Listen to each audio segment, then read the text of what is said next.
எப்படி வந்து திமுகவில் நீங்க சொன்ன அடுக்கின குற்ற செயல்கள் எல்லாத்துலயும் மக்கள் தடுமாறிட்டு இருக்கான். யாராவது நம்மளை காப்பாற்ற மாட்டானா, யாராவது நமக்கு குரல் கொடுக்க மாட்டானா அப்படின்ற இடத்துல அரவணைச்சு எதிர்த்து இந்த குற்றங்களை சட்டசபையில இருக்கட்டும் போராட்ட ரீதியா மக்களுக்கு பாதுகாப்பு தரக்கூடிய ஒரே இயக்கமா இருந்தது அண்ணா திராவிட முன்னேற்ற கழகம். அதுல இருந்து இப்ப தடுமாறி அந்த பணியை செய்யல. தான் எனக்கு ஈக்குவலா வந்துருவாங்களோ அப்படின்ற தன்னம்பிக்கை இல்லாத தலைவனாக எடப்பாடி பழனிசாமி இருக்கிறாருன்றதான் என் கருத்து. அவருக்கு அவர் மேல நம்பிக்கை இல்லை. அவங்களாம் வந்தாங்கன்னா திருப்பி அவங்களுக்கும் கூட்டம் இருக்கும், நமக்கு இந்த பொறுப்புக்கு ஆபத்து வந்துருமோன்ற பயம் அவரை வந்து கட்சியில எல்லாத்தையும் ஒன்று சேர்த்து வெற்றி நடை போட வைக்கிறதுக்கு தடையா இருக்கிறது அவரோட தன்னம்பிக்கை இன்மைன்னு தான் நான் சொல்றேன். இன்னைக்கு எடப்பாடியை முதலமைச்சர்னு சொன்ன பிஜேபி அன்னைக்கு எப்படி வந்து பாரத பிரதமர் நரேந்திர மோடின்னு சொல்லிட்டு இவர் வந்து இல்லை முடியாதுன்னு வெளியில வந்தாரோ எடப்பாடி, அது மாதிரி பிஜேபி இன்னைக்கு வந்து முதலமைச்சர் வேட்பாளர் எடப்பாடின்னு சொல்லிட்டு நாளைக்கு விஜய்னு சொல்லி எல்லா கட்சியும் ஒருங்கிணைஞ்சு முன்ன மாதிரி எம்பி தேர்தல் மாதிரி ஒன்னா சேர்த்துட்டு விஜய் முதலமைச்சர்னு சொல்லி ஒரு சின்ன காரணத்தை சொல்லி பிஜேபி கை நகத்தை நகர்ந்து போயிடுச்சுன்னு வச்சுக்கோங்க. அந்த மாதிரி போச்சுன்னா குமாரசாமி, ஏதாவது கர்நாடகா குமாரசாமியோட நிலைமை தானே விஜய்க்குமே ஏற்படும்.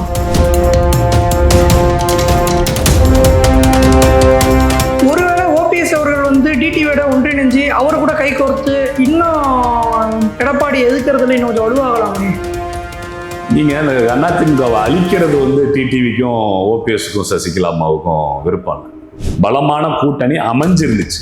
அடுத்து அவர் மக்கள்கிட்ட சேர்ந்து இந்த கூட்டணியை வச்சுக்கிட்டு தன்னை வெளிப்படுத்தி எனக்கு ஒரு வாய்ப்பு கொடுங்கன்னு கேட்டார்.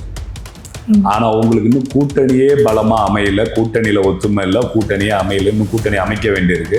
உங்க கட்சியில நிறைய பிரச்சனை இருக்கு, தொண்டர்கள் பிரிஞ்சு கிடக்குறாங்க. இவ்வளவு வேலையை வச்சுக்கிட்டு நீங்க புரட்சி தலைவர் அம்மா மாதிரி உங்க முகத்தை பார்த்தோன்னா ஓட்டு விழுந்துரும் நினைச்சு நீங்க வந்து மக்களை சந்திக்க போறது எனக்கு ஒரு சந்தேகம். ராமச்சந்திரனா ஒரு தனி மனிதனா, எந்த அரசியல் கட்சியும் சாராத ஒரு தனி மனிதனா சொல்லணும்னா உங்களுக்கு மக்களுக்கும் இப்போ மூலியமா நான் சொல்ல விரும்புறது, பாரதிய ஜனதா கட்சியை பாராளுமன்ற தேர்தலில் திரு எடப்பாடி பழனிசாமி அவர்கள் கடைசி நேரத்தில் கூட்டணியிலேருந்து வெளியில வந்தார். அதுல பாதிக்கப்பட்டது அதிமுகவும் 3ஆம் இடத்துக்கெல்லாம் போய் டெபாசிட்லாம் முடிச்சு. அதை தாண்டிலும் மத்தியில் பாரதிய ஜனதா ஆட்சி அமையக்கூடாதுன்ற ஒரு நினைப்பு இருந்துச்சு. அதை தான் நான் சொல்றேன். அப்ப திமுகவோட நீங்க அண்டர்ஸ்டாண்டிங் போட்டீங்க, 2 கட்சியும் பிஜேபி கிட்ட தப்பிச்சுக்கணும், அதிமுக தொண்டர்கள் உரிமை மீட்பு குழுவால ஒரு இடத்துல 2 இடத்துல கூட வெற்றி பெறுமான்றது கேள்விக்குறி. ஆனால் எடப்பாடி அணியினர் ஆட்சி அமைப்பதை தடுக்கும் சக்தி தொண்டர்கள் உரிமை மீட்பு குழுவுக்கு இருக்கிறது என்பது உங்கள் வாயிலாக எடப்பாடிக்கும் எடப்பாடி அணியினருக்கும் பொதுமக்களுக்கும் தெரியும்.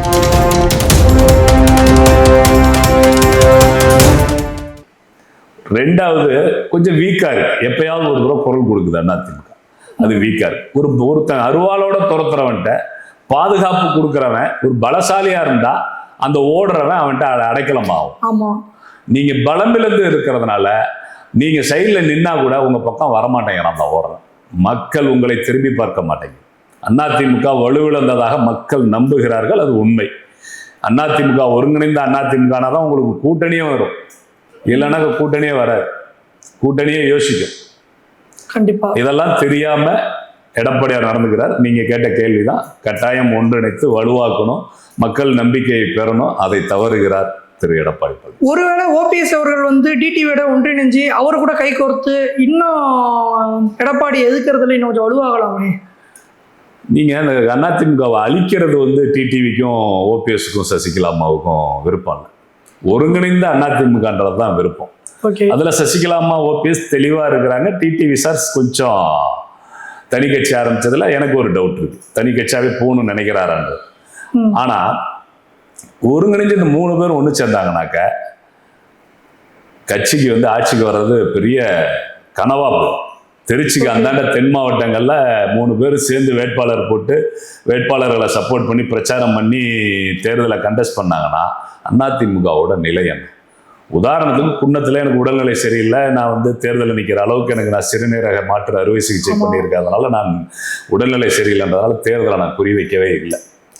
ஒருவேளை நான் உதாரணத்துக்கு சொல்றேன், என்னை ஆளாக்கிய, அம்மாவிடம் அழைத்து சென்று ஆளாக்கிய மாவட்ட செயலாளர், சட்டமன்ற உறுப்பினர் வாய்ப்பை அம்மாவிடம் பெற்றுத்தந்து என்னை அரசியலில் அழகு பார்த்த எனது அண்ணன் ஆர்வி அவர்கள் எனக்காக நீ குன்னத்தில் நிற்கணும், ஓட்டு கேளு அப்படின்ட்டாருன்னா என்னால் தட்ட முடியாது. நான் உங்கள்கிட்ட சொல்கிறேன், இப்போ குன்னம் தொகுதியில் திருப்பி ஒரு ஜீப் வச்சு நான் ஏறி நின்று நான் வந்து அதிமுக உரிமை மீட்பு குழுன்னு நான் எலெக்ஷனில் நின்றுட்டேன்னு வச்சுக்கோங்க, ஈஸியாக திருப்பி சிவசங்கர் மீண்டும் அங்கே ஜெயிப்பார்.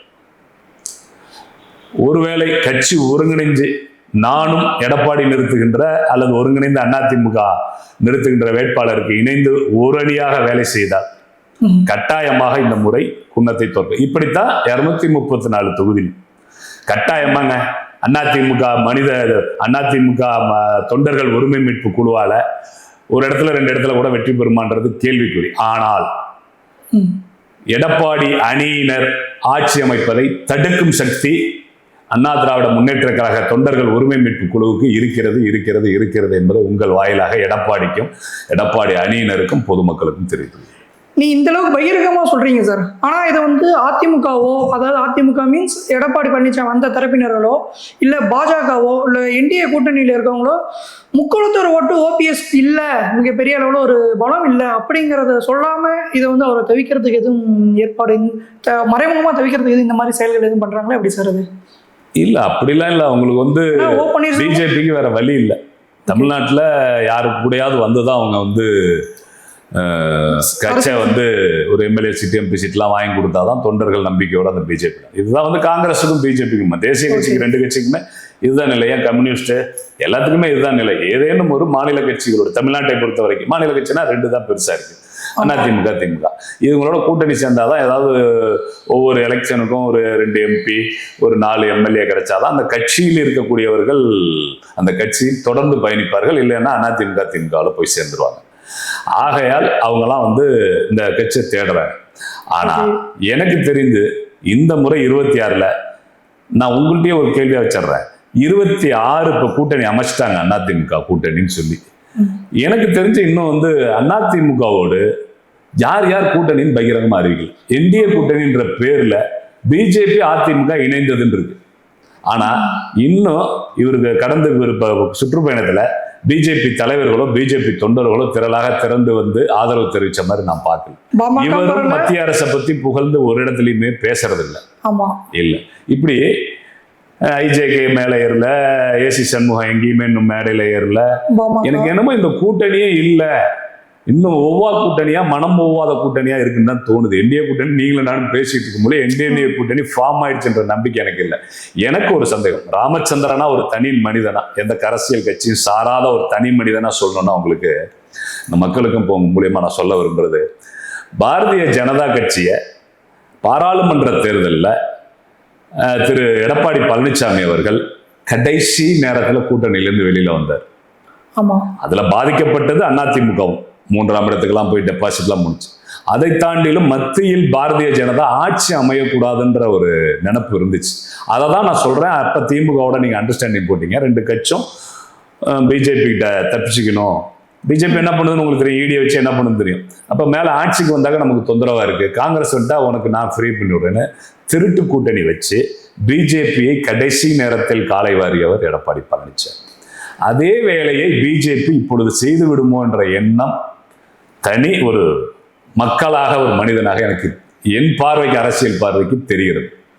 26 நெருக்கத்தில் கூட்டணி ஆட்சி என்ற ஆயுதத்தையோ அஸ்திரத்தையோ எதையோ ஒன்று எடுத்து அதிமுக, அது வந்து பாராளுமன்ற தேர்தல் பாரதிய ஜனதா கட்சிக்கான தேர்தல், அவங்களுக்கு வாழ்வாசாவா தேர்தல். இந்த சட்டமன்ற தேர்தல் என்பது அதிமுகவுக்கு வாழ்வாசாவா என்ற தேர்தல். அவர்களை காலை வாரிய திரு எடப்பாடி பழனிசாமி அவர்களை 26ல் நான் யோசித்த வகையில், என் புத்திக்கு அரசியல்வாதியாக நான் யோசித்த வகையில் கட்டாயமாக பிஜேபி ஏதோ இந்த அதிமுகவை செய்ய போகிறது. இந்த கூட்டணி இருக்காது என்பது எனது கருத்து. இன்னைக்கு இருக்கக்கூடிய சூழ்நிலை வந்து தொடர்ந்து கண்டினியூ ஆச்சு அப்படின்னா சார், டெட் எண்டு, அதாவது எண்ட் ஆஃப் த கடைசியில் போய் எந்த நிலைமையில போய் சார் அதிமுகவோ என்ன நிலைமையில போய் சார் முடியும்? இன்று ஓபிஎஸ்க்கு ஏற்பட்டிருக்கக்கூடிய நிலை நாளை எடப்பாடிக்கும் நடக்கும். அனைத்து அதிமுக தொண்டர்களுக்கும் 2ஆம் கட்ட தலைவர்களுக்கும் அதிமுக அரசியல் வாழ்க்கை என்பது கேள்விக்குறியாக இருக்கும். அப்படி இருந்துச்சுன்னா திமுகவுடைய கை ஓங்கிருமே சார். திமுக கை வாங்கலாம். அடுத்து எப்பவுமே ஒரு கட்சி மட்டும் இருக்காது இல்லையா, நாட்டில் ஒருத்தன் மட்டும் சண்டை அடிக்க மாட்டான் இல்லையா, இன்னொரு சண்டை அடிக்கிற எதிரில் பிஜேபி இருக்கும்னு என்னோட கருத்து. அதை நோக்கி பிஜேபி அதிமுக நகர்த்துதுன்றது என்னோட கருத்து. சரி, ஓகே சார். அப்போ வந்து ஒருவேளை ஒரு ஓபிஎஸ் அவர்கள் வந்து விஜயோட கூட்டணி வைக்கிறதுக்கு எதுவும் வாய்ப்பு இருக்கா? விஜயோட பேசிட்டு இருக்கிறதா பேச்சுவார்த்தைகள் கசிந்துகிட்டு இருக்கு, அது மாதிரி எப்படி சொல்லுங்க? இந்த கூட்டணி அது மாதிரிலாம் அமையறதுக்கு வாய்ப்பு இல்லை. ஏன்னா அதிமுகவோட இருக்கணும்னு நினைக்கிறவர், அதிமுகவோட இணையணும்னு நினைக்கிறவர், அதை நோக்கிய பயணம் தான் இருக்கு. ஒருவேளை கால நெருக்கத்தில் ஏதேனும் என்டிஏ கூட்டணி மதிக்காம விட்டுருது, பேச்சுவார்த்தை இல்லை, என்டிஏ கூட்டணி இல்லைன்னு ஆயிடுச்சுன்னா எது வேணாலும் நடக்கலாம். ஏன் இப்போ நீங்க எடப்பாடியை தனியாக கழட்டி விட்டு பிஜேபி விஜய் எல்லாத்தையும் சேர்த்து ஒன்றா கூட்டணி அமைக்க கூடாதுன்னு என்ன இருக்கு?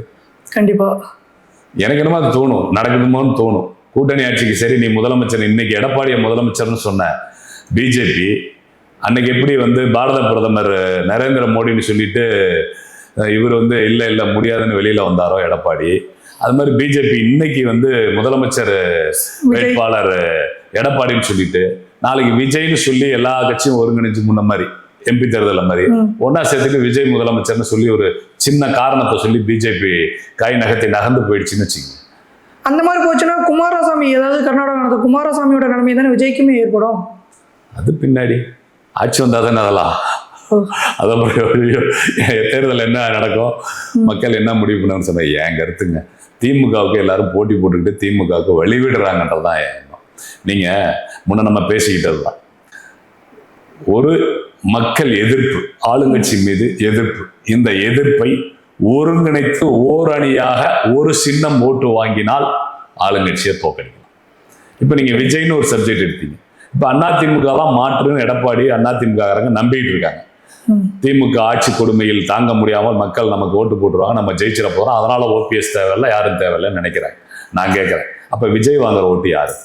சீமான் வாங்குற ஓட்டு யாரு? சீமானுக்காக அவருக்குன்னு கட்சிக்கு தொண்டர் தான். இப்ப விஜய்னு புதுசா ஒருத்தர் வர்றாரு, இப்ப அவருக்குன்னு ஓட்டு விழுவுன்றத ஒத்துக்குவாரா ஒத்துக்க மாட்டாரா அதிமுக தொண்டர்களும் எடப்பாடியாரும்? அப்ப அந்த ஓட்டு திமுக ஓட்டா இருக்காது, அதிமுக ஓட்டையும் அவர் வாங்குவாரு நான் சொல்ல வரல.